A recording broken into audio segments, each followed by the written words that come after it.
नमस्कार, आपका स्वागत है जम्मू लिंक्स न्यूज में और मैं हूं विशाल शर्मा।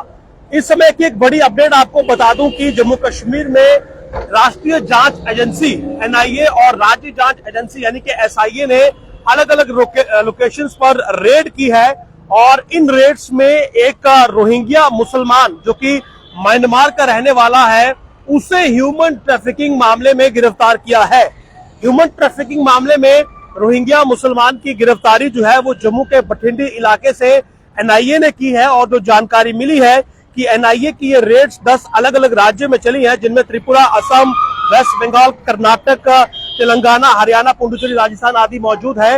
लेकिन जम्मू कश्मीर की बात करें तो यहाँ पर सामा में भी रेड्स हुई है, बड़ी ब्राह्मणा में रेड्स हुई है, बठिंडी में रेड्स हुई है एनआईए की। और जो रेड्स बठिंडी में हुई है उसमें एक जो म्यांमार का रोहिंग्या मुसलमान है जफर आलम, उसकी गिरफ्तारी हुई है और जफर आलम जो है वो ह्यूमन ट्रैफिकिंग और पासपोर्ट एक्ट के तहत जो है वो गिरफ्तार हुआ है। जानकारी मिली है कि ये व्यक्ति जो था ये ह्यूमन ट्रैफिकिंग में इन्वॉल्व था और शायद इलीगल वे में जो रोहिंग्या थे या कुछ एंटी सोशल एलिमेंट्स थे उनको यहाँ पर ला रहा था।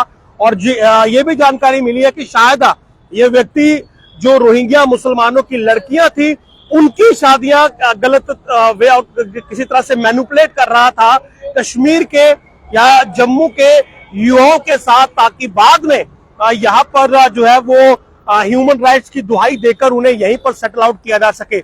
ऐसी जानकारी मुझे सोर्सेज से मिली है कि ह्यूमन ट्रैफिकिंग का ये मामला है जो कि इस जफर आलम पर है और एनआईए ने रेड्स के दौरान इसे बठिंडी से गिरफ्तार किया है।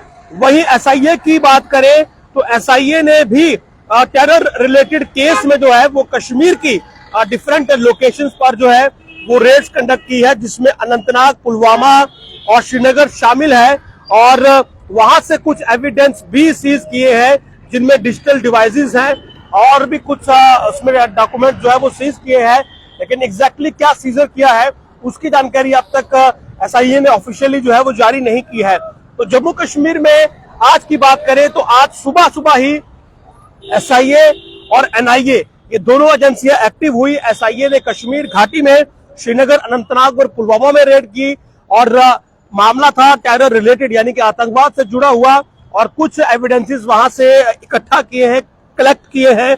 और उसी के पैरेलल में एनआईए जो थी वो देश के 10 राज्यों में रेड कर रही थी ह्यूमन ट्रैफिकिंग मामले में और उसी सब में जम्मू कश्मीर में सामा, बड़ी ब्राह्मणा और बठिंडी में रेड की गई। और यहां से एक रोहिंग्या मुसलमान जो जानकारी मिली है जफर आलम जो है वो गिरफ्तार हुआ है। और ये भी जानकारी मिली है कि रात को 2 बजे के करीब जो है वो इसके वहां पर रेड की गई, उसके बाद इसकी गिरफ्तारी हुई है। और ह्यूमन ट्रैफिकिंग का इस पर मामला है यानी कि गलत वे आउट में, गलत किसी तरह से पासपोर्ट एक्ट में ये भी इसमें लिखा गया कि पासपोर्ट एक्ट जो है वो बनाकर यानी कि फर्जी पासपोर्ट शायद इसने बनाए हैं और गलत वे आउट से इसने लोगों को जो शायद यहाँ पर शादियां करवाने की कोशिश की, जो रोहिंग्या मुसलमान है। और ये सारा मामला जो है कहीं ना कहीं एनआईए को रिपोर्ट हुआ, जिसके बाद एनआईए ने इस पूरे मामले में जो है वो रेड्स की है। तो फिलहाल इस व्यक्ति की गिरफ्तारी हुई है और अभी इंतजार है कि इस पर ऑफिशियल जो बयान है वो भी जारी होंगे एनआईए और एसआईए के। लेकिन दोनों की आज रेड हुई है और एक रोहिंग्या मुसलमान जम्मू के बठिंडी इलाके से ह्यूमन ट्रैफिकिंग मामले में गिरफ्तार हुआ है। नमस्कार।